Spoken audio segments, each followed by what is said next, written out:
58 millones de presupuesto, que se han financiado con un 24% público de aportaciones públicas, un 26% de aportaciones privadas. Es la primera vez en que el patrocinio privado supera al público, un 44% de taquilla y un 5% con otros ingresos.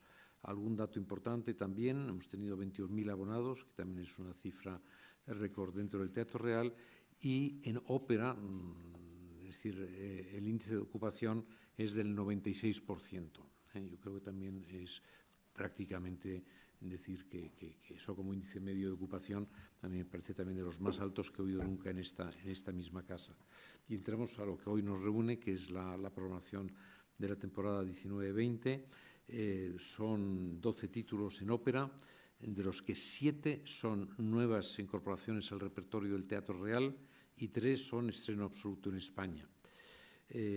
Hay 3 ballets, ahora explicará Joan cómo se componen estos 12 títulos, 3 ballets, el English National Ballet, el Netherlands y también el Ballet Nacional de España, y luego 3 conciertos dentro de las voces del Real, con Ana Netrebko, con Joyce Donato y con Philip Jaruski. Es decir, que la temporada yo creo que es una temporada que está muy, muy bien, que desde luego ha sido aprobada con aplausos por parte del patronato del Teatro Real, y yo creo que, vamos, lo que procede, Joan, es que tú la detalles y que le expliques, y luego, por supuesto, cierra Ignacio las intervenciones y estamos a vuestra disposición para contestar a las preguntas que estiméis oportuno hacer. Bueno, pues hola, bienvenidos, y os ayudo, si os parece, a diseccionar un poco el documento que tenéis, destacando un poco quizá destacando un poco más lo nuevo, digamos, de la temporada, porque entiendo que es donde merece que le ponga más el acento, básicamente porque lo otro seguramente va a resultaros más familiar a la mayoría de vosotros, y luego, evidentemente, os dejo tiempo para que preguntéis por todo lo demás y, evidentemente, por todo lo que os parezca. En primer lugar, permitidme que empiece por Aquile Inshiro, que lo tenéis en la página 36. En la página 36, si no, a ver, déjame mirar si lo he hecho bien esto. Sí, en la página 36, y que Aquile Inshiro de Francesco Corselli es una operación realmente importante de recuperación de patrimonio musical español. Aquile Inshiro es una de las mejores, si no la mejor, de las óperas escritas en el siglo XVIII para la corte española. Corselli nació, originariamente es italiano, nació en Piacenza, y comenzó su carrera en Parma y en Venecia, pero es un compositor realmente, en fin, es un compositor español realmente, a pesar de que naciera en Italia, porque es en España donde desarrolló la parte más importante de su obra. Llegó a Madrid en 1734 al servicio de Carlos de Borbón, el duque de Parma, que luego sería Carlos III, y estuvo viviendo prácticamente toda su vida en Madrid, más de 40 años.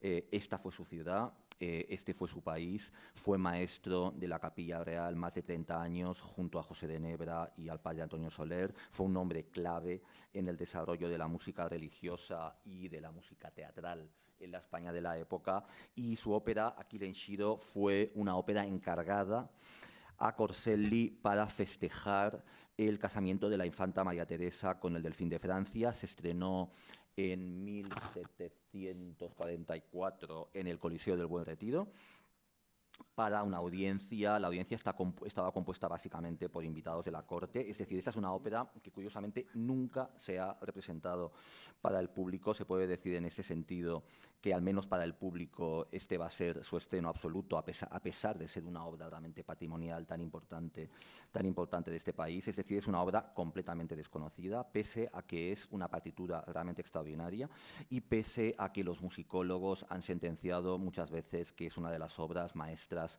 del barroco español, muy representativa además de lo que podríamos decir la transición, el paso entre el barroco y el clasicismo. Sigue siendo, como os digo, una partitura inédita y pendiente de una exhumación, y eso es lo que vamos a llevar a cabo la temporada próxima, en lo que va a ser un auténtico acontecimiento. Para explicar un poco el tema de la obra y el origen del mito de Aquiles, que la obra en eso se basa la trama del libreto de Pietro Metastasio, me vais a permitir que me ayude de una cita de Javier Gomá, porque la verdad es que lo explica tan bien, de una manera tan absolutamente inmejorable en su obra, que os recomiendo mucho porque vais a entender, es exactamente el tema de la obra.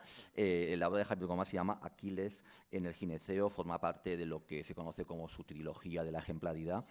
Y hay que saber antes que Aquiles ha sido escondido por su madre en un gineceo en la isla de Schiros, disfrazado de mujer, disfrazado de chica, para escapar a un oráculo que había sentenciado que si decidía ir a la guerra de Troya, moriría. Y así están las cosas cuando llega a Schiros Ulises. Ulises está buscando desesperadamente a Aquiles, porque hay otro oráculo que le ha dicho ha afirmado que sin Aquiles es realmente imposible para él ganar la guerra. Entonces Ulises sospecha que Aquiles probablemente pueda estar escondido en Schiros, pero lo último que se espera es evidentemente que esté disfrazado de mujer, cosiendo, no sé, retozando y cantando con las demás chicas como una adolescente más. Lo que se plantea a Aquiles, y aquí es cuando voy a citar un pequeño texto de Javier Gomá, dice literalmente: el dilema que todo hombre experimenta en cierto momento de su vida, la elección entre la tendencia de cada ente individual a perseverar en su propio ser o la decisión de integrarse en la polis ejecutando una acción útil. Ese dilema común a todos los hombres es el que Aquiles soporta en un grado máximo de tensión cuando se debate entre dos posibilidades supremas: ser Dios inmortal en Schiros o el mejor de los mortales en Troya. Es decir, prolongar la adolescencia apartado en el gineceo, centrado en la propia autodivinización, o compartir el destino común de los hombres, responsable, heroico y mortal.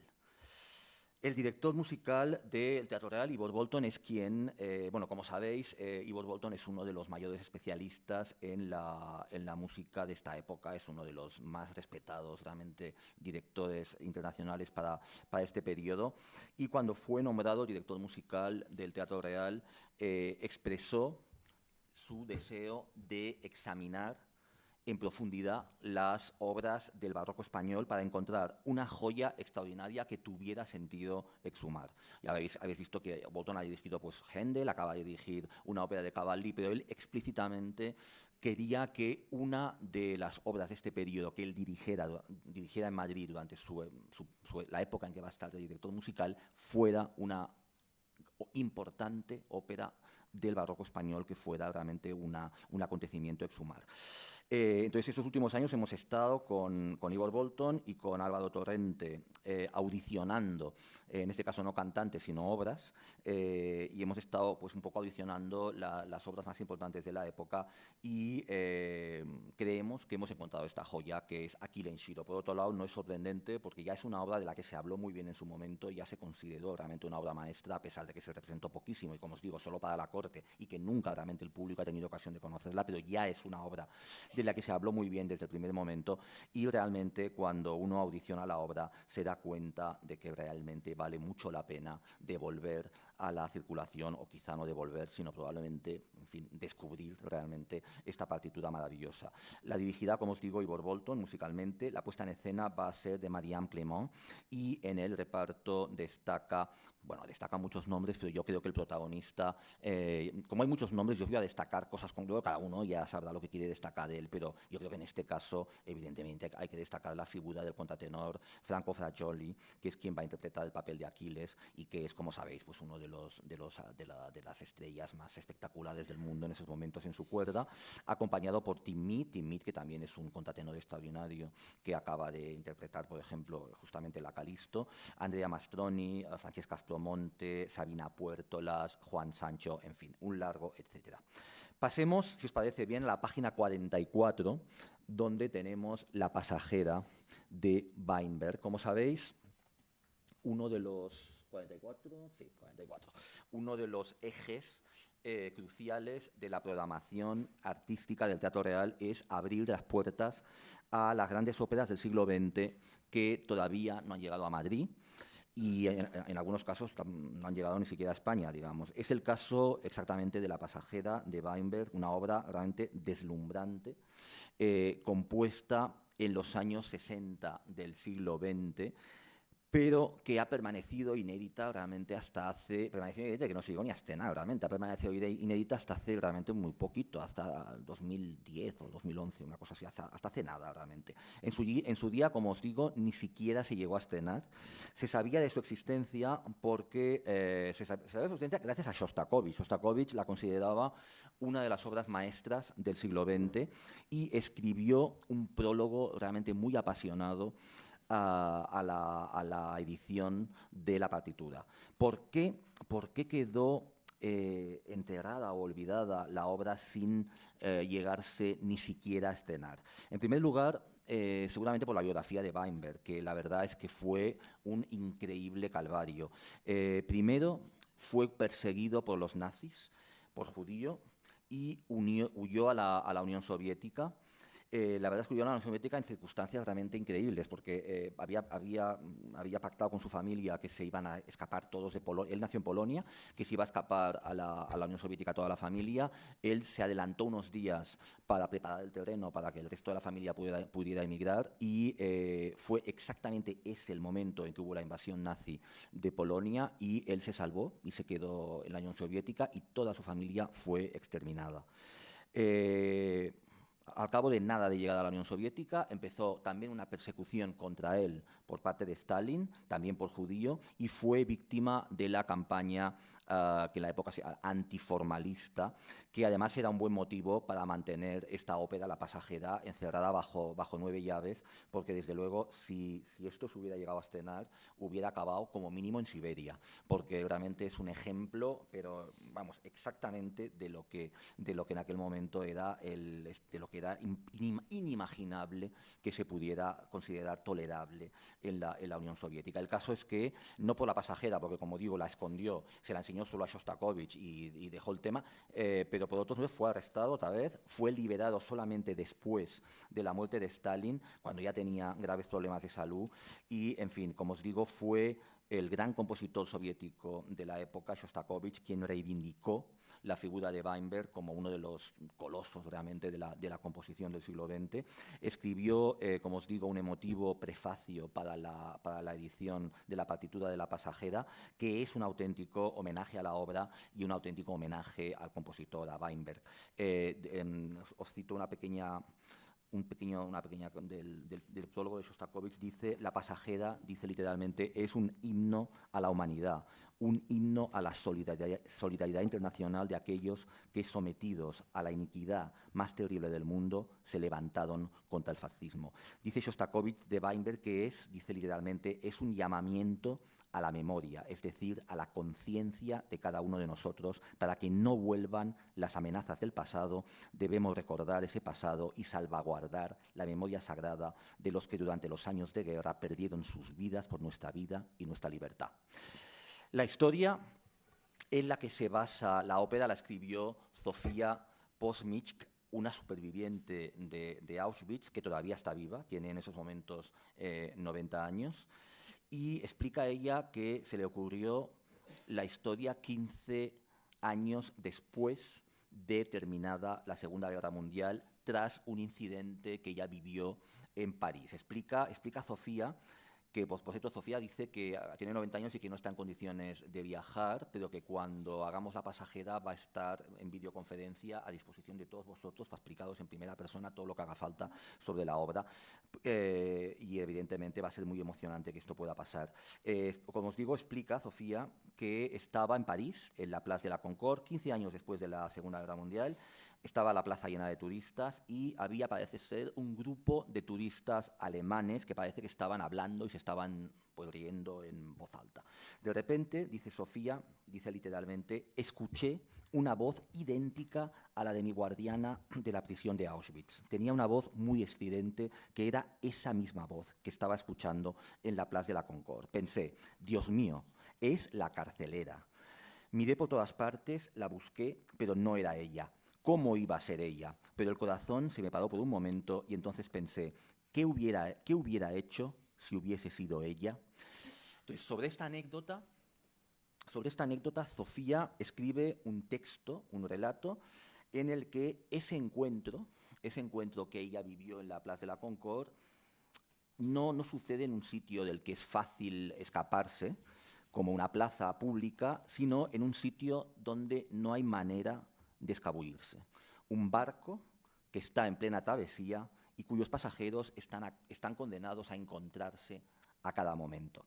La acción, como os digo, transcurre en ese barco en el que viajan Liese y Walter, que son una pareja alemana que se dirige a Brasil porque él está a punto de asumir un puesto diplomático, y en el viaje se cruza con ellos una mujer cuya mirada provoca una gran angustia en Liese porque le recuerda a una tal Marta, una prisionera católica polaca que estaba a su cargo en Auschwitz cuando ella era una de las carceleras del campo. Nunca se sabe realmente en la ópera si es o no es Marta, porque es como una presencia, digamos, espectral, pero esa angustia de Lise hace que salgan a la luz los recuerdos del sufrimiento humano que ha presenciado y con los que a veces ha colaborado muy activamente.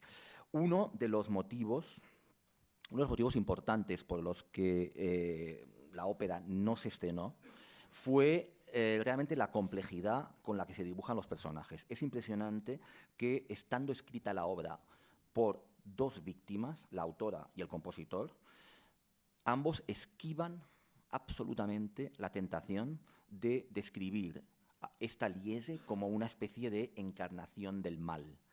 La prisionera polaca Marta impresiona en la obra realmente por su dignidad inquebrantable ante esa tragedia tremenda que está viviendo, pero la carcelera Lise se presenta a su vez como un ser realmente profundamente conmovido y también intimidado por esa dignidad que tiene su víctima. No hace falta más que desafiarla, porque realmente se siente todo el rato como insegura, es consciente de que tiene realmente el poder real, pero también es consciente de que hay algo en su víctima que sabe que nunca va a conseguir doblegar. Y al final acaba siendo un personaje realmente atormentado, un personaje desesperado por la culpa, pero realmente un personaje con el que es imposible empatizar, realmente, porque es incapaz de aceptar, aunque sea un mínimo de responsabilidad en lo que ha hecho o lo que ha tolerado. Pero la pregunta que lanza la obra, y ese es uno de los motivos por los que en su época eso era inaceptable, la pregunta es profundamente incómoda, porque lo que dice la obra realmente es: ¿qué hubiéramos hecho nosotros en aquellas circunstancias? Eso es realmente lo que la obra pone encima de la mesa, mucho más que presentar al diablo, digamos, en el escenario. Es una obra de una intensidad, de una tensión realmente sin tregua, que nos interroga, como os digo, en lo más íntimo, de una belleza musical, además solo comparable realmente a las más grandes óperas rusas y polacas. Ya os digo que el compositor es polaco, pero realmente esa es una ópera que forma parte de toda la tradición realmente polaca, pero también rusa, y que vamos a presentar en el Teatro Real con un reparto colosal, con Amanda Majewski, con Leigh Melrose, con Davida Kadanás, con Aigul Akmenshina, con Anna Gorbachova, Lidia Viñes, en fin, un reparto realmente fenomenal. Sabéis que Aigul Akmenshina es actualmente una cantante que se nos ha hecho famosísima de la noche a la mañana, porque acaba de interpretar Carmen con un éxito arrollador en Covent Garden. Pero bueno, aquí la vamos a tener. Dirección musical de David Afkam, que va a ser un privilegio volver a tener con nosotros al actual director de la Orquesta Nacional de España, y puesta en escena de David Powney, que es también uno de los nombres realmente más prestigiosos de la dirección de escena de las últimas décadas, que nunca ha dirigido en Madrid. Página 38, Lear, de Reimann. Otro estreno en España. Pasajera de estreno en España, Lear también. Esta es otra de las grandes óperas del siglo XX. En este caso, esta obra sí que se estrenó, de hecho fue un encargo de Dietrich Fischer-Dieskau. Se estrenó en 1978 en Múnich, y la verdad es que Lear, historia muy diferente a La Pasajera, empezó a partir de 1978 realmente una carrera triunfal que la ha llevado a que se hayan realizado hasta la fecha más de 20 nuevas producciones. Es impresionante porque, como sabéis, es muy inhabitual que las óperas contemporáneas se vuelvan a programar después del estreno, y es todavía más insólito que se creen nuevas producciones. Esta lleva más de 20 nuevas producciones. Hace poco, cuando estaba aquí Robert Carsen dirigiendo Idomeneo, tenía ahora un estreno de una ópera, un estreno absoluto de una ópera, y decía él, no la llamaba un world premiere, sino que la llamaba una world dernière, porque tiene clarísimo que estrenar se va a estrenar, pero que nadie va a volverla a hacer nunca, porque es lo que suele pasar con esa. Bueno, pues Lear es justamente la excepción a eso. Es una obra que se ha representado muchísimo desde su estreno. Es una obra un poco hija, un poco no, muy hija de la estética de Wozzeck, de Berg y de Die Soldaten de Zimmermann, que como sabéis, el estreno de Die Soldaten fue pues, uno de los acontecimientos de hace pues, un par de temporadas. Lear es un paso más en el desarrollo de este mismo discurso artístico del Teatro Real de esas últimas temporadas. Tuvimos Moses Unadon, hemos tenido Die Soldaten y ahora vamos a tener Lear, que es un poco un paso más, pero realmente dentro de esa misma dirección. Es un poco ampliar las fronteras del repertorio del teatro en una línea realmente coherente de tres obras que están muy relacionadas y que tienen muchísimo en común. Y como en el caso de Die Soldaten, la puesta en escena de Lear va a ser de Calixto Vieito y la dirección musical va a ser de una de las directoras de orquesta más prestigiosas del mundo y además una gran especialista en la música de Rayman, Simone Young. Como sabéis, o como os podéis imaginar, Lear es una adaptación de una adaptación realmente impresionante de operística del texto del Rey Lear de Shakespeare. Como sabéis, en Shakespeare, pues Lear decide repartir su reino entre sus hijas en función de lo mucho o de lo poco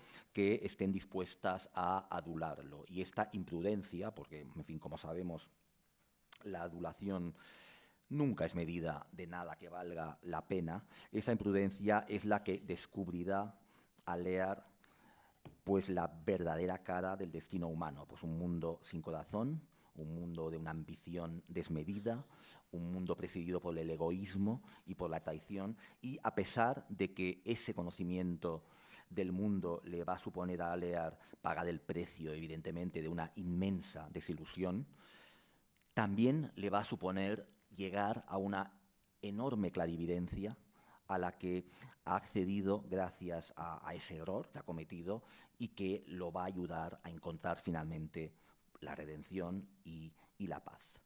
Into the Little Hill, página 30, en este caso en colaboración con Teatros del Canal, ópera de cámara de George Benjamin sobre un libreto de su colaborador habitual, Martin Krimp.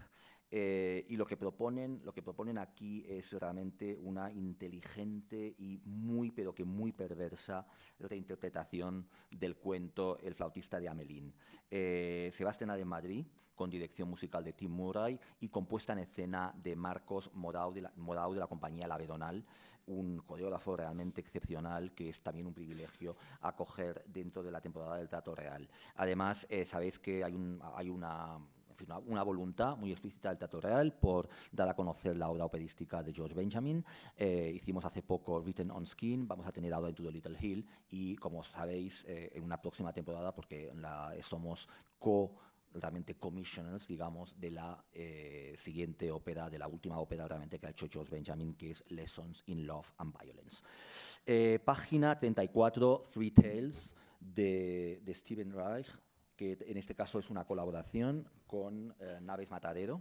Es una obra muy curiosa, realmente es una videoópera con soporte audiovisual de Beryl Corot, que lo que quiere ser en este caso es una reflexión sobre el desarrollo tecnológico del siglo XX a partir de tres momentos, uno al inicio, otro a la mitad y uno al final del siglo XX. El del inicio es el año 1937, que fue la terrible explosión del dirigible Hindenburg cerca de New Jersey, que fue seguramente la primera catástrofe captada por una filmación y que acabó realmente con la confianza en la seguridad de los dirigibles.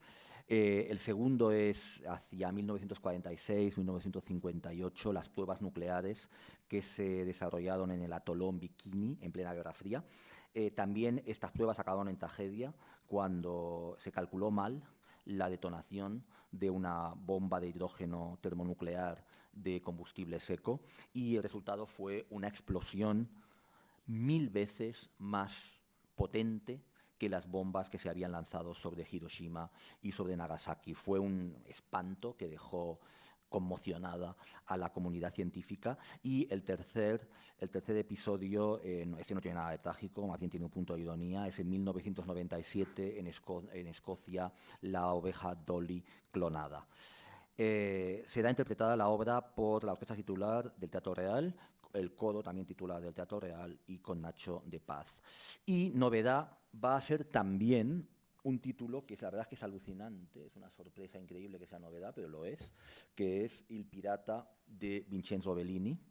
Nunca se ha representado Il Pirata de Bellini en el Teatro Real, a mí me parece alucinante, pero nunca se ha representado en el Teatro Real, a pesar de que es una de las obras realmente más importantes del bel canto romántico y a pesar de que fue realmente la ópera que lanzó a la fama a Vincenzo Bellini. El Pirata es la encarnación misma de la transición entre la tragedia clásica heredera de la Ilustración, un poco Gluck, Mozart, Rossini serio, y el drama romántico puro, con final funesto y lleno de patetismo. Es una obra de transición, como os digo, bisagra entre dos mundos, que va a contribuir a dar realmente una carta de naturaleza auténtica al romanticismo operístico. Para empezar, por el protagonista, Gualtiero, que es el prototipo mismo del héroe romántico, pues a lo Schiller, a lo Byron, a lo Walter Scott o a lo Víctor Hugo.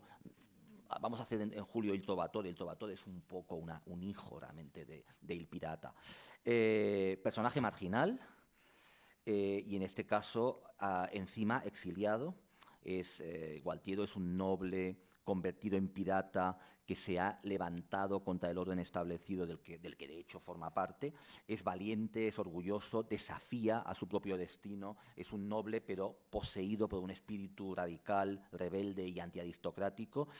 Y es al mismo tiempo íntegro, tierno, poético, está enamorado de Imogene y de alguna manera esto lo redime, y con sentido del sacrificio por una causa noble.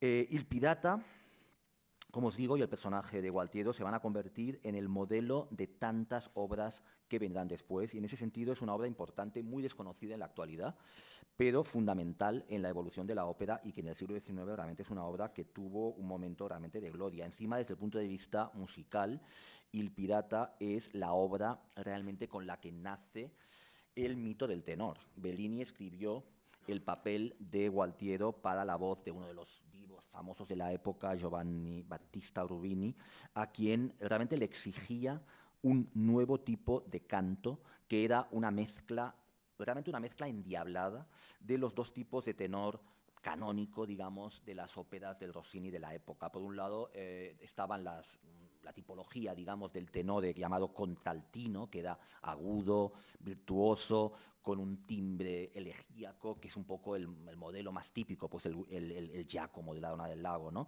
Y por otro lado estaba lo que se llamaba el baritenore, igualmente virtuoso, pero con un timbre más grave y más agresivo, como el otro tenor de la Donna del Lago, el Rodrigo, o por ejemplo el Otello de Rossini también es un caso muy, muy evidente de baritenore. Es decir, Bellini coge esas dos tipologías y las une en uno y quiere que su tenor sea a la vez agudo y grave, quiere que sea capaz de dominar una tesitura extensa, capaz de cantar además insistentemente en la zona del pasaje, que es la zona más peligrosa para la voz de tenor, capaz de mantener largas frases en legato que exigen un dominio realmente impecable de la técnica respiratoria, capaz de una línea de canto declamatoria, se podría decir, en el que las palabras recobran de alguna manera su importancia, y a cambio Bellini exime a este nuevo tipo de tenor de aquel virtuosismo atlético y de la exhibición de ornamentos que era tan típica y tan característica de las obras de Rossini. ¿Cuál es su objetivo? Pues su objetivo es lograr el mayor grado posible de realismo en la expresión de los sentimientos y de las emociones, lograr un timbre con el mínimo artificio posible que exprese pureza de sentimientos, lealtad, valor.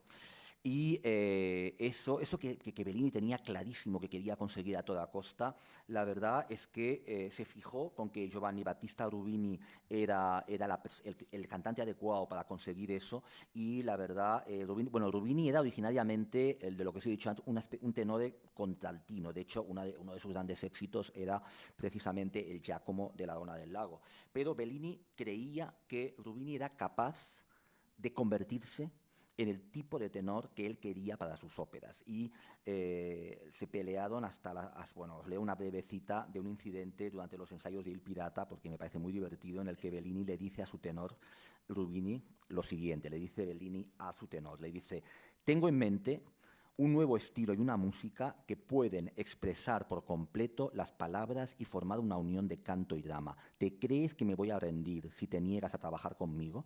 Te advierto que solo podrás colaborar conmigo si te olvidas de ti mismo y te metes en el alma del personaje al que representas. ¿Qué estás haciendo? No pones ni la mitad del alma que posees. Aunque podría revolucionar todo el teatro, te mantienes frío y lánguido. Muestra un poco de pasión. ¿Qué diantre? ¿Es que nunca te has enamorado? Así se las tenían el compositor y el tenor en la época, y el resultado de todo eso es un papel realmente de una dificultad vocal, vamos, sobrecogedora, que es realmente lo que ha provocado que la ópera haya desaparecido del repertorio. Ha desaparecido del repertorio porque no hay quien la cante, vamos. En 1935 la Ópera de Roma intentó resucitar la obra, porque en el 35 se conmemoraba el centenario de la muerte de Bellini, y Tullio Serafin en la Ópera de Roma pues quisieron de alguna manera volver a hacer de alguna manera El Pirata. Pidieron que lo cantase a Beniamino Gigli, que tuvo un susto de muerte, porque bueno, Beniamino Gigli era el gran tenor del momento, pero él mismo confesaba que estaba absolutamente desconcertado con las dificultades de la partitura y que no sabía cómo cantar eso. Entonces, la auténtica realmente recuperación del Pirata fue un poco después, en La Scala, en 1958, y ahí hacía casi 120 años que no se presentaba El Pirata. Y esta vez la verdad es que hicieron Diana con un cast realmente impresionante, con María Callas, Franco Corelli, Ettore Bastianini, y seguramente el hecho de estar implicada María Callas en la exhumación, y también el hecho de que posteriormente Montserrat Caballé, como sabéis, convirtió Il Pirata en uno de sus caballos de batalla, la cantó muchísimo, la grabó, en fin, fue una defensora realmente muy, muy importante de esta obra, pero esto ha favorecido que actualmente, curiosamente, se suele considerar Il Pirata como una ópera de soprano, ¿no? Parece como que es una ópera de soprano, y ciertamente es verdad que el papel de la soprano se las trae, ¿no? Pero la verdad es que el papel del tenor se las trae igual o incluso más. En cualquier caso, no es un tema que vayamos a discutir mucho, porque aquí lo que vamos a tener es una soprano fabulosa y un tenor fabuloso, así no hay peleas. Vamos a tener a Sonia Ioncheva y a Javier Camarena, con además una presencia española estelar en los cantantes de los repartos alternativos, con Yolanda Vianet, con Davinia Rodríguez, con Celso Albelo, entre otros, además nada menos que Dimitri Korczak en el tercer cast, que es un lujo fantástico, y con barítonos como Jos Petean, Simone Piazzolla y Vladimir Stoyanov. A mí me parece muy significativo de un poco el buen momento en el que estamos, el que una obra que era incantable, realmente, que estaba completamente fuera del repertorio porque se consideraba que eso no había quien lo cantase, en esos momentos se pueda perfectamente programar al máximo nivel posible, con 3 fabulosos repartos, con cantantes que hace unos años se hubieran puesto a temblar ante la posibilidad de tener que asumir un papel como este, y que ahora lo van a hacer y lo van a incorporar a su repertorio. Incluso, por ejemplo, el mismo Dimitri Korczak. Y evidentemente Camarena.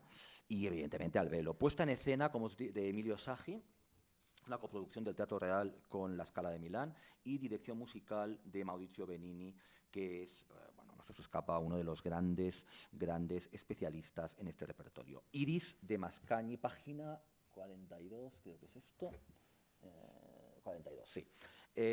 Vamos a reivindicar en concierto, en este caso, esta partitura realmente maravillosa de Pietro Mascagni, que es un personaje, la verdad es que Mascagni es un personaje realmente paradójico, porque es a la vez uno de los nombres realmente más famosos de toda la historia de la ópera italiana, porque escribió Cavalleria Rusticana, como sabéis, y por otro lado es realmente uno de los compositores más desconocidos de todo el catálogo. Ha pasado a la historia como un compositor verista, de hecho peor que esto, ha pasado a la historia como el compositor que alumbró el verismo.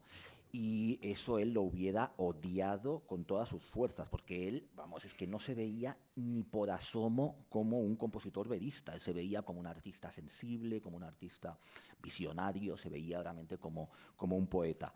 Iris es seguramente la obra en la que más se aproxima a lo que pretendía Mascagni. Es una partitura realmente extraordinaria, tuvo realmente un grandísimo éxito en su momento, se estrenó en Roma en 1898.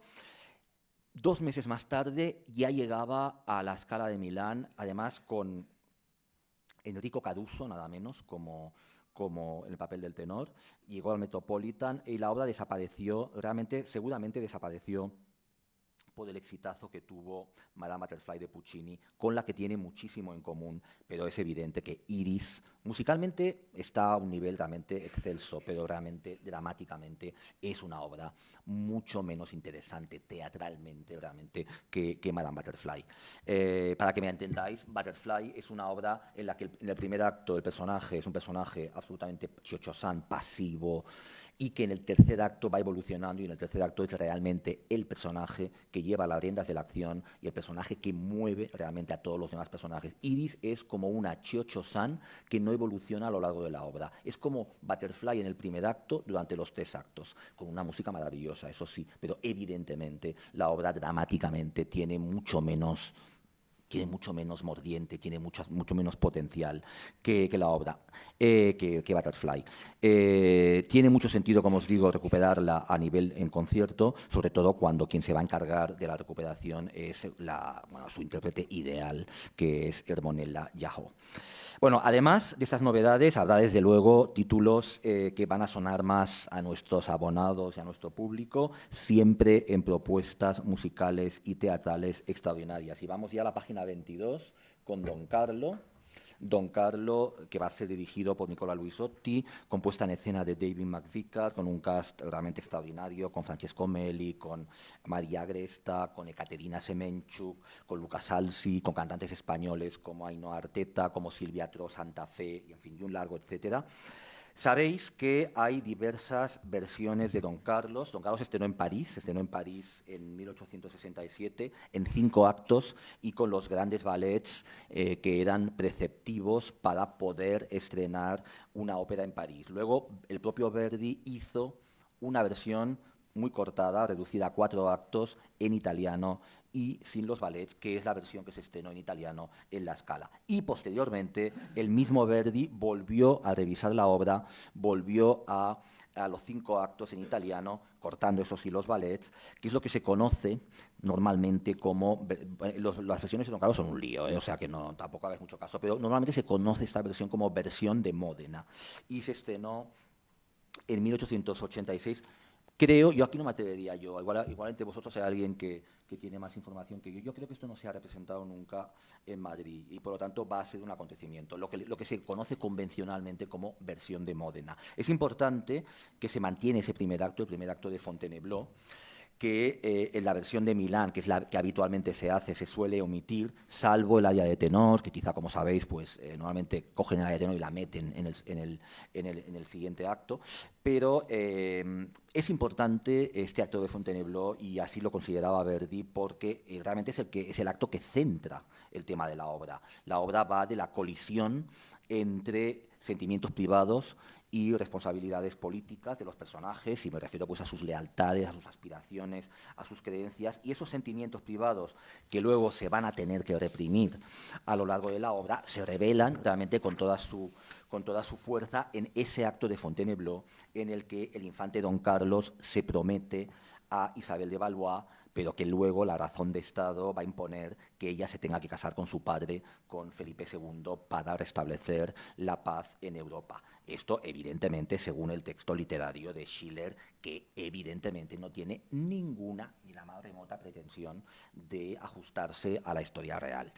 En cualquier caso, si no sabemos que habían estado prometidos y que se amaban, lo que sucede después realmente es que no tienen ni la mitad de la fuerza. Por eso, finalmente, Verdi en Módena decidió volver a incluir ese acto en la trama y por eso nosotros lo vamos a mantener. L'Elixir d'Amore, página 24, dirigido por Stefano Montanari, reposición de la puesta en escena de Damiano Micheletto, que como sabéis es una puesta en escena del Teatro Real, y debut muy significativo de Brenda Rae y de Rame Lahaj, a tener en cuenta los nombres españoles: Sabina Puertolas, Borja Quizá, Adriana González, Francisco Gatell, que no estoy muy seguro de si es español, me parece que sí, pero no me hagáis caso con el caso de Francisco Gatell, porque suena muy español, pero no sé yo. Flauta Mágica, página 28, con Ivor Bolton, la producción de Barry Kosky, que ya fue una producción que tuvo un triunfo espectacular hace unos años, que ya en su momento dijimos que íbamos a volver a programar porque fue un exitazo tal y mucha gente se quedó sin verla, y vamos a volver pues con esa Flauta Mágica esta temporada, con un cast con cantantes sobresalientes a destacar. A ver, podemos destacar muchas cosas, pero yo os diría que sobre todo quizá por lo famosa que se ha convertido Sabine de Biel, que va a interpretar a la Reina de la Noche, que va a ser, creo que su debut en el Teatro Real. Annette Frisch, Stanislas de Balbeirac, Andrea Mastoni, muchos españoles también. Va a estar Rocío Pérez, por ejemplo, una soprano que tenemos en el cast también de Falstaff estos días y que va a interpretar uno de los casts de la Reina de la Noche el año que viene. Joan Martín Rollo, Miquel de Chalandavaso, Ruth Rosique, Elena Copons, Gemma Comalaver, Antonio Lozano, Felipe Bou, etc. Traviata, página 40. También con cantantes extraordinarios. Aquí pues destacar seguramente a Nadine Sierra, a Lisette Oropesa, a Ekaterina Bacanova, a Lana Cos, a Mijael Fabiano, a Matthew Polenzani, a Ismael Jordi, a Plácido Domingo, a Artur Rucinski, a Luis Cansino, en fin, y con la casi se puede decir ya legendaria puesta en escena de Billy Decker, que me atrevería a calificar como una de las cimas realmente de la dramaturgia contemporánea. Explica Billy Decker que cuando quiere encontrar el espacio adecuado para situar una obra, lo que hace siempre es ir eliminando de la obra todo lo que no es absolutamente necesario para lograr encontrar lo que él llama la forma básica. Y dice Billy Decker que una vez hecha esta operación con la Traviata, se encontró con que esa forma básica era un círculo. ¿Por qué? Pues porque la obra se inicia por el final, por la música de la escena de la muerte de Violeta, y porque hay en la música una forma realmente circular, recurrente de vals, que es casi como una obsesión. A partir de aquí, Billy Decker construye un espacio circular, o que aparenta ser circular, porque de hecho lo que es una arena, y presenta a una protagonista que es casi como una prisionera escapada de la muerte, que está contando sus últimos días, que ciertamente sabe cómo deslumbrar, sabe cómo provocar admiración, sabe cómo ser deseada por todos, pero que también sabe desde el primer momento que se está muriendo, que tiene los días contados y que, muy a pesar suyo, permite que otra vez la lancen a vivir, sin muchas ganas, pero lo permite, ante un gran reloj que va marcando ese tiempo que para ella está a punto de agotarse, y ante ese personaje siniestro que es el Dr. Grenville, que en esta puesta en escena es a la vez un amigo en el que ella confía y también una personificación de la muerte. Como os digo, Traviata regresa al Teatro Real en una puesta en escena que es un auténtico clásico de la dramaturgia contemporánea y, desde luego, página 32, continuamos con la tetralogía de Wagner, en este caso con La Valquiria, con Pablo Das Casado, con Robert Carsen, con cantantes colosales como Ricarda Mervez, Adriana Piechonka, Stuart Skelton, Thomas Konieczki, Günter Groisboch, Sarah Connolly. Y vamos a tener como actividad paralela de esta Valquiria la proyección de Die Nibelungen de Fritz Lang, la obra maestra o legendaria, sin duda, del cine expresionista alemán, con el mismo argumento de la tetralogía wagneriana, y hay que decir que también seguramente con dimensiones casi wagnerianas, porque son dos partes de más de 140 minutos cada una, que vamos a presentar en dos sesiones con música de Gottfried Huppers, interpretada en directo por la orquesta titular del Teatro Real, bajo la dirección de Nacho de Paz. Danza, páginas 56 a 61, en primer lugar, con el English National Ballet, que va a presentar su fantástica reinterpretación de Giselle, realizada por Akram Khan, un auténtico clásico del ballet contemporáneo, que hay que decir que es al mismo tiempo un sentido homenaje al ballet clásico. Vamos a tener al Ballet Nacional de España con Electra, con la coreografía de Antonio Ruz. Vamos a tener al Netherlands Dance Theatre con coreografías de Paul Lightfoot, Sol León, Christian Pite y Marco Goerke. En cuanto a los conciertos, página 64, pues nombres que no necesitan mucha presentación: Anna Netrebko, con Jussi Evazov, Joyce Di Donato, Filip Jaruski, en fin, realmente nombres realmente impresionantes. Y en cuanto al Real Junior, que lo tenemos a partir de la página, ya me he perdido, bueno, a continuación de los conciertos viene el Real Junior, vamos a tener nuevas producciones de Mi amigo el monstruo con la compañía Claire de Lune, Acróbata y Arlequín, un espectáculo sobre Picasso con la Maquiné, cine antiguo con músicas nuevas dedicado a Buster Keaton. Esto es una actividad que se puede considerar paralela a la flauta mágica. Como sabéis, en la puesta en escena de Barry Kosky de la flauta mágica, el personaje de Papageno es una especie de emulación o de homenaje a Buster Keaton, y vamos a dedicar también en el Real Junior ese cine antiguo con músicas nuevas a Buster Keaton. Habrá un nuevo espectáculo sobre Beethoven y habrá reposiciones de producciones de las temporadas anteriores. En definitiva, y ya voy acabando, creo que tenemos una temporada magnífica que cumple los objetivos de ser un producto cultural ambicioso, lleno de novedades y de estímulos realmente nuevos para nuestro público, de ser una propuesta que pone el acento en lo nuevo, en lo que desafía el horizonte de expectativas y en lo que nos saca de la zona de confort. Ser al mismo tiempo un producto que tiene en cuenta el patrimonio histórico y también las expectativas de otros sectores del público, sin renunciar para nada a los objetivos artísticos, sino como un refuerzo de esos mismos objetivos. Es decir, hay ganchos realmente populares, realmente muy estimulantes, y que incluye directores musicales, de escena, cantantes, teatros coproductores, colaboradores y compañías de danza que se encuentran indiscutiblemente entre lo mejor del circuito internacional al máximo nivel de calidad. Y, en definitiva, que va a contribuir a reforzar todavía más la ya más que consolidada y reconocidísima proyección internacional del Teatro Real. Muchas gracias.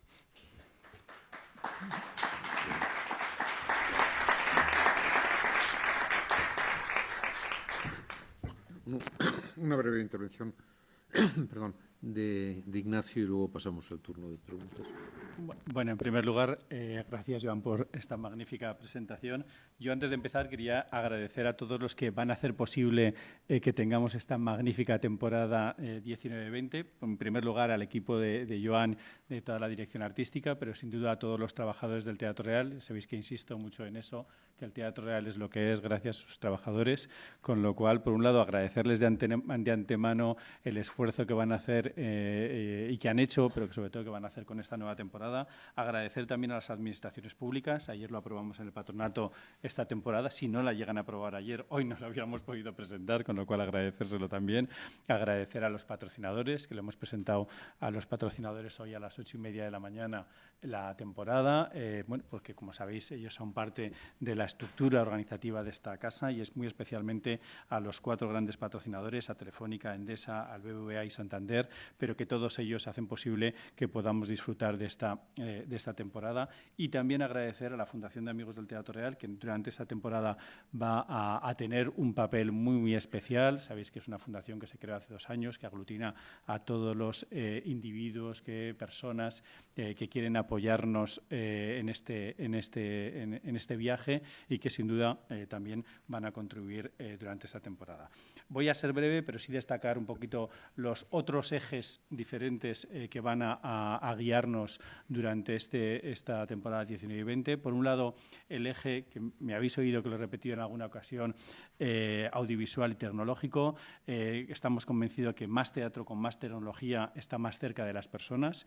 El primer paso que damos en esta andadura de ser más tecnológicos es la presentación de la nueva web del Teatro Real. La presentamos hoy. Yo creo que a las 12 ya hemos salido a la venta con la nueva web del teatro. teatro. Gracias a Telefónica por ese apoyo y por esa colaboración en esta web. Una web que sin duda es un primer paso dentro de este nuevo entorno tecnológico que queremos abordar en este y en los sucesivos años. Como sabéis, forma parte de las grandes líneas del plan estratégico que hemos aprobado 2019-2024. Es una web con un rediseño de la experiencia de usuario, permite sin duda ampliar las nuevas funcionalidades y nuevos servicios a los usuarios de la web, mejora el proceso de compra haciéndolo mucho más simple, es un nuevo diseño mucho más visual y mucho más atractivo, tiene una nueva estructura de organización de contenidos, mejora los contenidos, profundiza en la información práctica. Sin duda, creemos y estamos convencidos que va a ser un punto de inflexión en todo este proceso de crecimiento tecnológico. Esta temporada también vamos a relanzar el Palco Digital. Sabéis que es la plataforma de Internet, la plataforma de pago del Teatro Real, a lo largo de este 2019, pero que tendrá su máximo esplendor en esta temporada 2019-2020, contaremos con un nuevo Palco Digital como esa plataforma de ópera del teatro y que aglutinará, como lo habéis visto también, no solamente al Teatro Real, sino a otros teatros con otras producciones y acuerdos que estamos llevando a cabo. Otro eje va a ser el tema de las grabaciones audiovisuales. Grabaremos en 4K y también en 8K. Hemos cerrado ya la grabación de Lear, del Pirata, de la Valquiria y de Aquilo en Siro, y seguro que a lo largo de la temporada iremos grabando los otros títulos. Seguimos con el eje de estar en los cines, con 3 grandes producciones, con Aida, con Turandot y con Billy Bat. Esta temporada también va a ser una apuesta por la apertura de los nuevos públicos. El 13 de julio tenemos el Trovatore que pertenece a esta temporada, con esa Semana de la Ópera. La repetiremos también en 2012, en mayo de 2012, con la Traviata, que formará parte de la Semana de la Ópera y de ese proyecto de difundir, de llegar a más gente y de colocar esas pantallas no solamente en la Plaza de Oriente, sino en otros puntos de España. Otro de los ejes es la apuesta social. El año 2020 cumplimos 5 años del Aula Social, un proyecto que empezó tímidamente y que ahora ya está plenamente consolidado, con más de 100 niños de Down, de autismo, de víctimas del terrorismo que vienen aquí por las tardes y que forma parte ya del ADN de esta casa, el tener un aula social, un coro social en el que estas personas con las otras habilidades, que yo creo que es la manera de hablar de ellos, tienen habilidades diferentes a las nuestras, pero grandísimas habilidades y que desde el Teatro Real queremos apoyar directamente. Una apuesta por la formación. En la temporada 19-20, y lo tenéis, hay un grandísimo programa de formación. Agradecer al Departamento de Formación, con Laura a la cabeza, por el enorme esfuerzo que están haciendo, con más de 10 cursos de formación totalmente ya programados y organizados, pero que seguro que irán surgiendo nuevos cursos. Seguiremos con la Universidad Escena, con créditos universitarios con los acuerdos que tenemos con las universidades, que permitirán crecer en ese entorno juvenil. Otro eje es la apuesta por las otras músicas. Sin duda continuaremos con la 5ª edición de Universal Music Festival. Lo tenemos este año en el mes de julio, lo volveremos a tener el año 2020 con esa nueva programación, y consolidaremos en esta nueva temporada también el Flamenco Real. Sabéis que es un proyecto que ha empezado este año, en miércoles alternos. Queremos consolidarlo como ya parte de la actividad del Teatro Real en esas sesiones de flamenco que tenemos los miércoles en el antiguo salón de baile del Teatro Real, que también os animo a que vengáis, que los conozcáis y que disfrutéis de estos espectáculos. Una apuesta también por el crecimiento internacional. Sabéis que hemos firmado hace poco un acuerdo con el Gran Teatro de la Ópera de China. Seguimos trabajando en el entorno de Asia y de Latinoamérica como uno de los grandes ejes donde el Teatro Real tiene que tener una especial presencia. Una apuesta también por los jóvenes. Sin duda, esta temporada va a estar marcada por un esfuerzo especialmente importante en el entorno de los jóvenes, con más de 100 espectáculos, con 34 funciones escolares y con abonos. Seguimos con la política de abonos de 19 euros para los jóvenes. Una apuesta por las colaboraciones con otras instituciones culturales que ha contado Joan. Y sin duda, pues una apuesta por una nueva temporada con un total de 25 nuevos abonos que como os he dicho, salen a la venta o están ya a la venta, con un total de 8 abonos de ópera, 5 reducidos, 2 abonos selección, 4 de ballet, de voces 2 abonos, en cines 1 abono y en infantiles 3 abonos diferentes, un total de 25 abonos en el que aglutinamos las 238 funciones que componen esta temporada, donde hay una media de ocupación, que ha comentado antes el presidente, del 66,5% de ocupación en los abonos y en la que preveemos unos ingresos por la venta de abonos de aproximadamente unos 22,5 millones de ventas. Y abonos que van con un precio medio del abono de ópera de 1.053 euros, pero con el abono más barato desde 105 euros por 10 óperas, o los abonos reducidos de 75 euros por 5 o 6 óperas, con lo cual queremos llegar a ese público cada vez más amplio, no solamente dedicado a los jóvenes, que como os he dicho es una de las grandes apuestas del teatro, sino dedicado a todo el público, al público en general. Y con esto, bueno, yo creo que vamos a disfrutar de esa magnífica temporada en la que esperamos que no solamente vosotros, sino que el público y los abonados disfruten. Vamos a preguntas. Por favor, identificaros porque vamos, a veces no se ve bien en el fondo, identificar el medio al que representáis. Hola, buenos Un días. segundo. Fernando García, de La Vanguardia. Quería preguntarles un par de Esperamos cosas. a que vuelva Joan porque... Sí, claro. Papel, porque va a preguntar cosas y voy a apuntar lo que van a hacer. Hola. Adelante. Dos cosas. Una, han hablado de la recuperación de esta ópera del barroco entre lo que parece ser un montón de óperas que tenemos ahí. Y entonces yo quería alguna explicación de cómo es posible que tengamos... Bueno, primero, qué calidad, qué cantidad de patrimonio tenemos sin que haya visto la luz, digamos, ante el público, y por qué ha sido eso, ¿no?, en general. Y luego, en segundo lugar, supongo que la próxima vez que nos veamos en una rueda de prensa tendremos un nuevo gobierno, ¿no? Y seguro que ustedes ya están pensando a ver si hacen esto o a ver si no hacen esto o a ver si, por favor, que no hagan nada en absoluto. No lo sé. ¿Qué le piden al nuevo gobierno? Es la segunda pregunta. Gracias. Bueno, yo contesto la primera.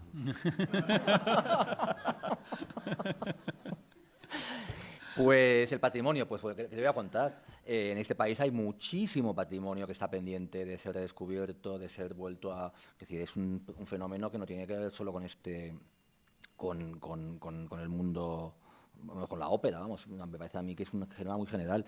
Entonces, me parece que hay que hacer un esfuerzo importante de recuperación de patrimonio histórico y, en el caso del Teatro Real, a ver, a todos nos gustaría mucho continuar en el futuro en esa línea, pero hay que empezar. No, estoy exagerando, no se ha empezado, se hizo en su momento, ese teatro mismo hizo en su momento, en colaboración concretamente con el Liceo, una operación importante de recuperación de las óperas de Martín y Soler, por ejemplo. Se hizo algo de Diana, se hizo el Burro de Boncuore, Cosa Rara, quizás ya es una ópera que ha tenido más su propia vida, pero realmente hay muchísimo por hacer, y una de las cosas importantes que hay por hacer justamente es la recuperación de las óperas de Corselli. Corselli tiene varias óperas, creemos que Achille in Shiro es probablemente la que más merece ser recuperada, no porque, a ver, la música es excelente en Achille in Shiro y en las otras. Lo que pasa es que Achille in Shiro tiene además un potencial, como comentaba antes, de ser una obra que teatralmente se pueda hacer un espectáculo teatralmente fantástico con ella, que justifica que de alguna manera la elegida sea Achille in Shiro. Pero evidentemente lo deseable sería que Achille in Shiro fuera un exitazo y que eso abriera las puertas a que estas operaciones fueran mucho más habituales de lo que han sido hasta la fecha. Y para eso vuestra ayuda será inestimable. Vamos, todo lo que podáis hacer será poco. O sea que os animo a que os toméis realmente la recuperación de Achille in Shiro, que es un esfuerzo importantísimo para esta casa. Un esfuerzo que hay que hacer, un esfuerzo que es imprescindible, está dentro de lo que del motivo de que exista ese teatro, vamos, pero es un esfuerzo enorme, pues que lo compartamos y que nos ayudéis a que realmente, no por Achille in Shiro, sino que una operación de esas características realmente le demos la importancia y la trascendencia que tiene, que es muchísima. Y por eso he empezado mi exposición explicando Achille in Shiro, porque creo que, a ver, no estoy diciendo ni que sea lo mejor, ni que sea, pero me parece que es realmente muy significativo que el Teatro Real pues apueste por una operación de este tipo. Además, tened en cuenta que, ya sientando más detalles, porque digo que es un esfuerzo enorme para esta casa, pues por varios motivos, pero voy a dar uno que lo vais a entender enseguida. Cuando hacemos una nueva producción de Turandot con Bob Wilson, Pues está el Teatro Real, la Ópera de Canadá, la Ópera de Vilnius y la Ópera de Houston. Cuando hacemos Falstaff, que la vamos a estrenar la semana que viene, es una nueva producción, con Logan Pelí, con todo lo alto, lo mejor que se pueda ofrecer. Pero ahí está el Teatro Real, que la estrena, la Ópera de Bordeaux, la Monet de Bruselas y la Ópera Nikitai de Tokio. Es decir, entre 4 teatros estamos financiando esta operación. Cuando haces una operación de recuperación de patrimonio, la operación la haces tú solo. Es una operación que hace el Teatro Real en exclusiva. Por lo tanto, es una operación que es un esfuerzo descomunal para esta casa. Repito que hay que hacerlo, pero es descomunal para esta casa. Entonces, por eso aprovecho la oportunidad para pedir vuestra solidaridad y vuestro apoyo en una operación que es imprescindible hacer, pero que realmente, por eso, probablemente, imagino que un poco la respuesta a tu pregunta, por esto no se hace con más frecuencia, seguramente. Sí. Respecto a la parte del nuevo gobierno, vamos a ver, el Teatro Real, afortunadamente, desde el año 2007 está conociendo una estabilidad que le deja al margen de los avatares políticos. Sería el 4º gobierno que habríamos conocido desde el cambio de estatutos de diciembre del 2007. O sea que yo, desde ese punto de vista, no contemplo desde el punto de vista del Teatro Real sin ninguna preocupación el que haya un 4º gobierno respecto, digamos, a la hoja de ruta que tiene esta casa. Bueno, sí pediría al gobierno nuevo, como se lo pediría a cualquier gobierno de cualquier color político, que comprendan el carácter estratégico de la cultura. Es decir, yo creo que la cultura es estratégica para cualquier sociedad y yo creo que el pedir que eso se tenga en cuenta con todas las consecuencias de tenerlo en cuenta, yo eso se lo pediría y se lo pediré a cualquier gobierno. ¿Otra pregunta?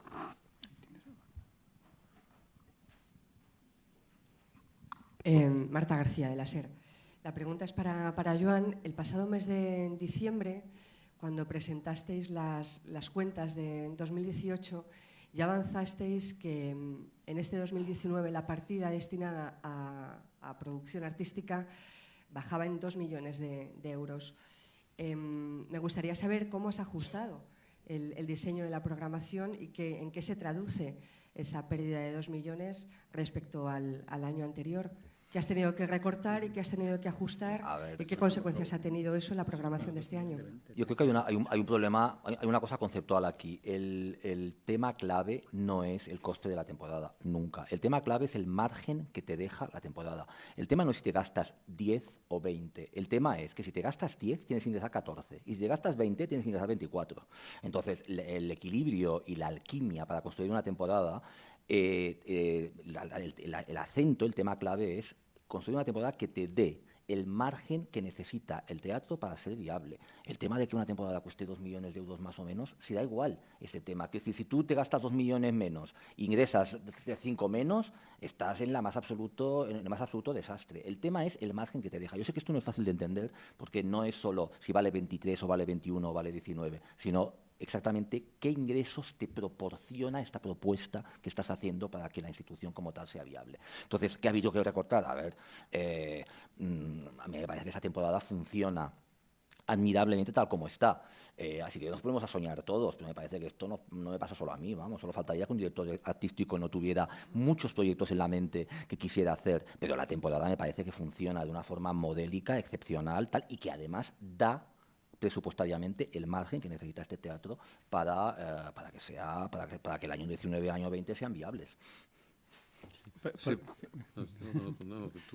No, para aclarar, es decir, este año hay una temporada con un coste o una inversión de 28 millones de euros. Si comparamos porcentualmente la inversión que se hizo con el presupuesto anterior, que era un presupuesto más amplio como consecuencia del Bicentenario, no se ha producido un descenso. Es verdad que hay un descenso aproximadamente de 2 millones, pero porcentualmente en la inversión que hace el Teatro Real o lo que dedica el Teatro Real dentro de su presupuesto a programación artística, estamos en ese 60%, que creo que es una cifra ordenada. Destinar más de 28 millones a actividad cuando la aportación de las subvenciones públicas no llega a 14 millones, creo que es unas cifras importantes y sobre todo porque son las cifras más importantes, que es el segundo año con el presupuesto más alto en la historia en producción artística. Una cosa es que el año pasado fuera un año excepcional, por el 2018, pero hablar de 28 millones de euros en programación artística creo que es una cifra importante. Sí. Vamos, yo podría decir, Marta, que no creo que haya en nuestro país absolutamente ninguna institución en el ámbito de las artes escénicas y musicales que gaste 28 millones en programación artística.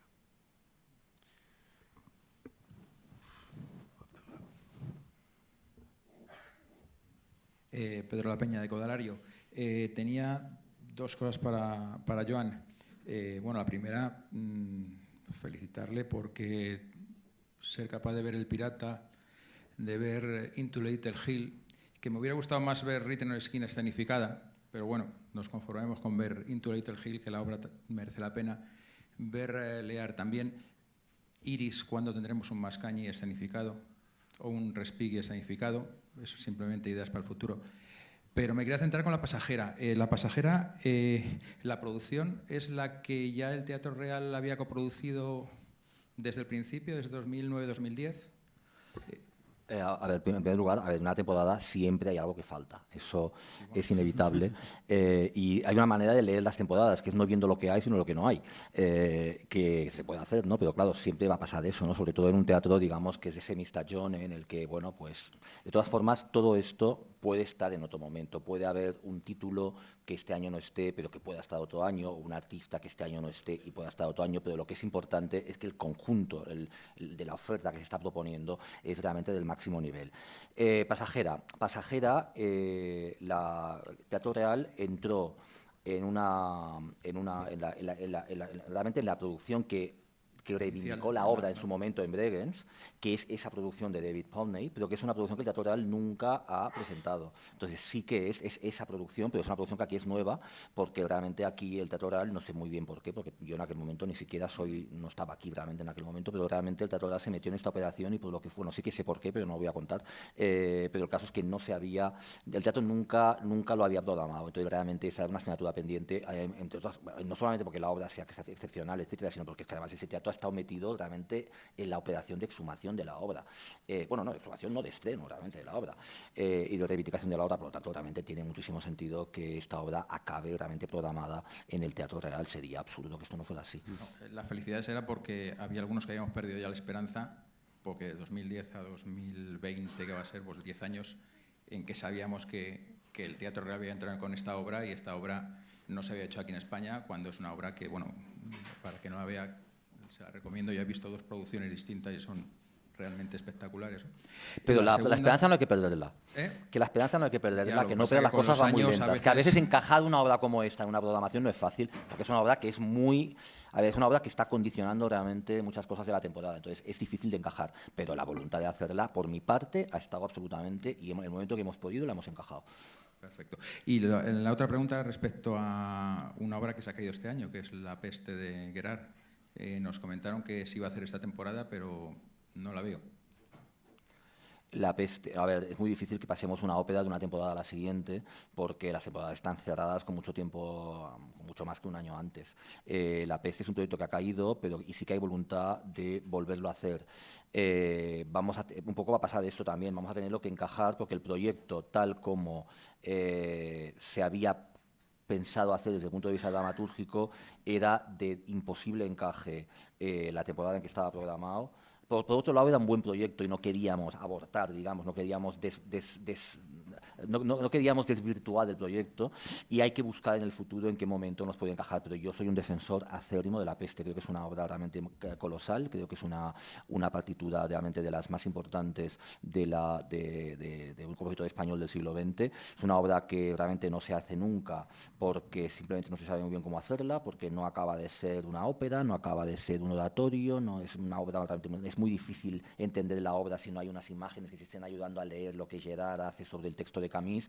Entonces realmente es una obra que es problemática, y yo creo que una solución escénica convertida, no sé si en ópera o en más o menos ópera, realmente podría ser la forma de reivindicar la obra, pero yo creo que sí, realmente. Entonces realmente está pendiente, pero es difícil que la podamos encajar justo la temporada después. Tenemos que esperar un poco más. La siguiente tampoco lo creo, pero va a acabar apareciendo La Peste. No hay que perder la esperanza, a lo mejor serán 10 años, pero acabará saliendo. No, yo espero que antes de los 10 años. ¿Alguna otra pregunta? Sí. Sí, perdona. Perdona. Perdona. Hola, buenos días. Moisés Rodríguez, de Televisión Española. Enhorabuena por esta magnífica programación y donde una vez más la danza vuelve a tener un peso importante con 3 propuestas realmente muy atractivas. Se sigue apostando por una danza de calidad, aunque sean obras pues conocidas, como por ejemplo Giselle, la apuesta española con el Ballet Nacional de España y con ese Electra. Es decir, tiene un peso específico la danza de nuevo en la programación del Teatro Real, ¿verdad? A ver, la voluntad es que sea así, que la danza tenga un peso específico importante. Es cierto que en Madrid la programación de danza es difícil porque hay muchas instituciones, muchas no, pero bueno, al menos unas cuantas que programan danza y que Teatro Real, Teatro de la Zarzuela, Canal, Matadero, y me dejo a alguien seguramente, pero realmente la programación de danza está muy dividida en diversos espacios de la ciudad, de forma que el conjunto realmente es espectacular.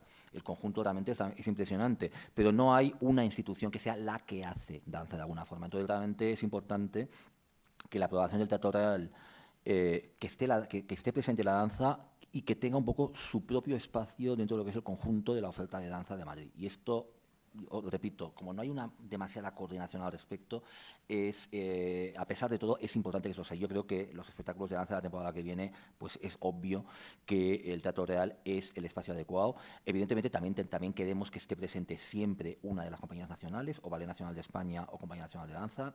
Casi siempre tenemos una u otra, me parece que siempre, realmente, al menos desde que yo estoy aquí, siempre está una u otra en la programación del teatro. Además, en este caso, justificadísimamente, porque es un magnífico espectáculo esta Electra de Antonio Cruz, pero clarísimamente un espectáculo como la Giselle de Azan Kam de English National Ballet, esto solo se puede hacer en el Teatro Real, y clarísimamente Netherlands Dance Theatre, a pesar de que es una ópera, ahí digo un ballet de una compañía de danza contemporánea, pero es una compañía de danza contemporánea muy grande, que también es absolutamente, vamos, el Teatro Real es claramente el espacio de una compañía de este tipo. Por lo tanto, me parece que sí, yo creo que son 3 propuestas que tienen mucho sentido en el Teatro Real.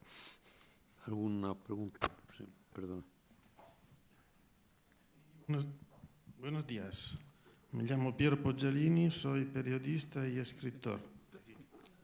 Gracias por la exposición, maestro Matabosch, muy precisa, muy peculiar. Soy italiano y perdonáis mi castellano. La sorpresa para mí, que soy italiano, es Il Pirata, que es una ópera que en el pasado ha sido puesta en escena muy poco. Lo que ha dicho el maestro Matabosch es perfectamente exacto a propósito de la figura de Gualtiero, el tenor, que Bellini indicó como Giambattista Rubini, y hoy en esos tiempos no hay muchos tenores que pueden hacer este papel. Y me acuerdo que Javier Camarena y Celso Albelo han interpretado también i Puritani. Por este motivo, sé que son 2 óperas distintas, pero tienen esta analogía de la difícil papel del tenor. ¿Cuáles son las analogías que nos sugieren? A ver, bueno, sí, lo que dice, a ver, me parece muy pertinente porque además también es una ópera escrita justamente para Rubini, por parte de Bellini, pero vamos, que creo que lo que dice tiene todo el sentido, que El Pirata es una novedad, es una obra que no se ha hecho nunca en el Teatro Real, pero tengo que decir que en Madrid sí se había hecho. En Madrid se estrenó concretamente en 1830 en el Teatro de la Santa Cruz, que no sé, no la Santa Cruz, el Teatro de la Cruz, que no sé exactamente dónde estaba, pero ya en aquel momento un poco se repite un poco lo que comentaba respecto a su estreno absoluto, que es decir, el gran divo del estreno en Madrid en la época fue Carlo Trezzini, que Carlo Trezzini, el intérprete de Gualtiero, era uno de los grandes divos de la época, era el tenor que por ejemplo, Bellini había escrito para él el Zaira, que había cantado en Parma un poco antes, y era, en cambio, la soprano, la que hacía de Imogene, como pasaba en el caso del Steno Absoluto, en este caso era Giuseppa de Medic Glossop, era una cantante mucho menos conocida. El papel de Imogene es un papel, que lo digo porque hoy en día todo el mundo, como os decía antes, asocia el pirata con las sopranos, ¿no? Porque todo el mundo piensa pues, en la Calas y en la Caballé y todo eso. Pero realmente el papel de soprano del pirata de Imogene, que es dificilísimo y sobre todo larguísimo, por tanto es realmente un papel de grandísimo compromiso para el artista, pero es un papel escrito muy a la manera de un poco lo que eran los papeles de soprano del Rossini serio, digamos. Es un papel que de alguna forma es como lo que era habitual en la época, simplemente que mucho más difícil y mucho más extenso, pues el mismo tipo de voz, la misma tipología de voz, donde realmente es un problemón, como comentabas, es justamente con el tenor, porque el tenor sí que es un tipo de voz completamente diferente, es un tipo de voz que un poco Bellini se inventa y que ese es el motivo de que, como estamos comentando, el pirata pues no se haga prácticamente porque no se sabe muy bien cómo cantarlo. También es cierto que, ¿por qué eso sucede? Sucede porque a partir de un momento dado, el tipo de cantante, el tipo de timbre de tenor que podría cantar una obra como esta, normalmente no hace este repertorio. Es el tipo de tenor que luego lo veremos, que acaba haciendo el repertorio más verista, que acaba haciendo este tipo de cantante, ese tipo de color de voz, ese tipo de técnica. En la época de Bellini eran los que cantaban el pirata, pero hoy en día están haciendo otras cosas realmente. Entonces, yo creo que es una buena noticia que hoy en día estemos recuperando un poco posibilidades de cantantes como Javier Camarena o como Celso Albelo o como Dimitri Korczak, que pueden enfrentarse de nuevo a una partitura como esta. Y eso es lo que vamos a tener en el teatro. A mí la verdad es que también El Pirata me hace una ilusión enorme. Es una obra legendaria, me hace una ilusión enorme. Evidentemente que yo soy muy de Pasajeras y de Lears y de todo eso, y de Into the Little Hills y todo eso, pero a mí me parece que tener, yo no digo como pasaba en los teatros de ópera españoles de los años 60, 70 y 80, que el 50% o 60 o 70 eran obras de belcantismo romántico. Eso no, tampoco hace falta, pero de una, y además una, con perdón por la expresión, que tiene el morbazo que tiene El Pirata, pues sí. Una cosa, perdón, es que había pedido hacer, incluso antes, había... No, pero un matiz rápido. Una ópera así difícil, puesta en escena por La Scala de Milán y el Teatro Real de Madrid, es un gran honor para nosotros. Muchas gracias. Gracias por el comentario. Sí, sí. Mario Muñoz, de La Razón y de Actual. Estaba viendo que, bueno, primero enhorabuena por Achille Inchiro, sobre todo, que es una apuesta muy complicada. Veo que la orquesta que lo toca es la Orquesta Barroca de Sevilla, que ha colaborado ahora también con la Calisto. Quería saber, por un lado, si es una colaboración pensada a futuro, para que se encargue de lo barroco, entre comillas, del Teatro Real. Y por otro lado también si hay un cambio de tendencia en ese sentido, porque en otras ocasiones daba la sensación de que se estaba intentando que la orquesta titular del Teatro Real se hiciera cargo de las óperas barrocas en una especie de proceso de formación continua, y ahora en los 3 títulos de este año, de esta temporada que estamos, que son barrocos, no está la orquesta del Teatro Real, sino que está pues la Barroca de Sevilla o la Academia Foral de Music, y la temporada que viene también. Entonces no sé si es un cambio de tendencia o sencillamente que ha coincidido así. Gracias. Pues no es un cambio de tendencia, pero estamos muy contentos de tener a la Orquesta Barroca de Sevilla, porque es una formación fantástica, ha dado un resultado muy bueno en la Calisto, y la verdad es que queríamos volver a tenerla. El motivo de que en Achille Inchiro hemos estado dudando, la verdad es que hemos estado dudando un poco. El motivo de que hemos optado por la Orquesta Barroca de Sevilla es un poco por el diapasón. Nos permite que la obra se interprete en una tesitura que, teniendo en cuenta que vamos a hacer la ópera con 4 realmente doblados contratenores, está más en la línea de cómo se escribió esta obra, y es más asequible, es más cantable para los intérpretes que si lo hubiéramos hecho con nuestra propia orquesta. Y ese es un poco el motivo que nos ha llevado a eso, y que el resultado de la Barroca de Sevilla ha sido óptimo en el caso de la Calisto, y estábamos con mucha ilusión por volver a colaborar. Y luego también otro motivo, que es que en la época en que estamos haciendo Achille Inchiro han salido la posibilidad de una serie de colaboraciones con nuestra orquesta que también también estábamos muy a favor de la posibilidad de liberarlos de Aquila en Shiro y optar por la Barroca de Sevilla, pero en el futuro, cuando hagamos un título de Händel, muy probablemente va a volver a ser nuestra orquesta, porque realmente es un ejercicio estupendo para la orquesta del teatro el hacer también este repertorio. No Cavalli no tendría sentido, esto no lo hemos ni planteado, pero algo tipo Händel sí, sin duda, esto lo va a volver a hacer nuestra orquesta. Gracias. Sí, si os parece, si hay alguna pregunta más, apuntamos el turno, y si no, terminamos con esta última pregunta. No hay ninguna más. Última pregunta. Bueno, gracias por la programación, que me parece maravillosa, pero a la vez lamentar que seguramente un tanto por ciento muy grande de la población de Madrid va a vivir en la próxima temporada de espaldas a esta programación, porque de una forma u otra no le va a llegar esta maravilla, ¿no? Entonces, por eso quería preguntar qué novedades hay en esta temporada en cuanto a poder llegar a nuevos públicos. Estoy pensando en el público joven y en el público no melómano, al que se dirige mi programa de radio en el Radio Círculo de Bellas Artes. Y también me gustaría saber si habéis hecho alguna evaluación de iniciativas muy interesantes, recientes, por ejemplo, la colaboración con el youtuber Jaime Altozano. Si habéis hecho alguna evaluación de cómo ha llegado esto al nuevo público y de qué posibilidades hay de que ese público que no conocía la maravilla que hacéis se acerque a descubrirla. Muchas gracias. Ignacio, por favor.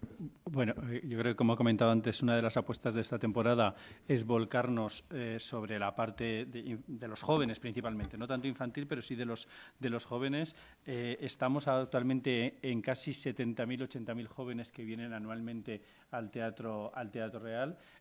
Aprovechamos, y la verdad es que está teniendo un éxito brutal, la tarifa de 19 euros. Sabéis que la reconvertimos, antes era una tarifa con un descuento, lo que hacía que, como el día del estreno la ópera era más cara, no podían acceder ese día. Ahora cualquier día, independientemente de zonas y de días, tienen una tarifa a 19 euros. Hemos ya empezado a adelantar que no solamente sean las 4 horas previas, sino que lo puedan hacer por Internet y que lo puedan hacer con varios días de antelación, la compra de las entradas. Estamos con el programa de Universidad Escena, que he comentado anteriormente, que vienen aproximadamente 2.000 jóvenes al año al programa de Universidad Escena, que les dan créditos universitarios. También están los abonos para jóvenes, que tienen un descuento del 60 y del 80%. Estamos hablando de abonos que valen 1.500, 2.000 euros y que están pagando, no llega a 200 euros por un abono de 5 o de 10 o de 10 óperas. Y eso está teniendo sus frutos, porque cada vez, y yo creo que lo veis todos, hay más público joven en el Teatro Real. Aproximadamente, como decía antes, nuestra previsión de inversiones de 2 millones de euros destinados al ámbito joven, a estas políticas jóvenes. Si hablamos de hace escasamente 2 años, no llegábamos ni a 300.000, 400.000 euros, ¿no? Hemos casi multiplicado por un 400% el esfuerzo que estamos haciendo para destinarlo a este público joven, y prueba de ello es que ha bajado la media de edad. La media de edad, según el último informe de Deloitte, estaba en 58 años la media, ahora estamos en 53 años la media del asistente a la ópera. Creo que son unos datos un poquito relevantes de cómo va cambiando la fisonomía del público que asiste al teatro. Bueno, y sobre Jaime Altozano, es un máquina.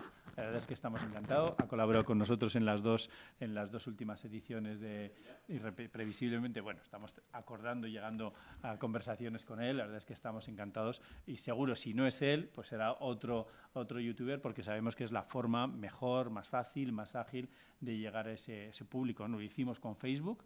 Recordáis que fuimos la primera ópera en el mundo que retransmitía en Facebook. En aquel momento se vio verdaderamente como una locura, y ahora no hay teatro en el mundo que no retransmita en Facebook, ¿no?